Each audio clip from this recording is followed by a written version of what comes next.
Hi, I'm Jamie from Leyland Trade. I'm here today to talk about the Leyland Trade High Gloss. The Leyland Trade High Gloss finish is a traditional solvent oil-based finish. It's tough, it's durable and suitable for all interior and exterior surfaces. So let's talk facts and figures.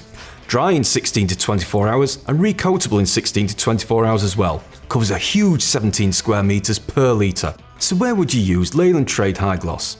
I personally use it on any interior and exterior surface where you're looking for a traditional high gloss finish. Now that could be fascias and soffits, it could be interior on skirting boards and doors, or any previously primed metalwork. To get the best out of the Leyland Trade High Gloss, I recommend you use the Leyland Trade Undercoat. Having much of the same features such as the drying time and the square meterage it can achieve, they're specially formulated to work together. However, should you need to make the job faster, use the Leyland Trade Acrylic Primer Undercoat, which dries within 1 to 2 hours. So there you have it. To find out more about the Leyland Trade High Gloss, head over to leylandtrade.com.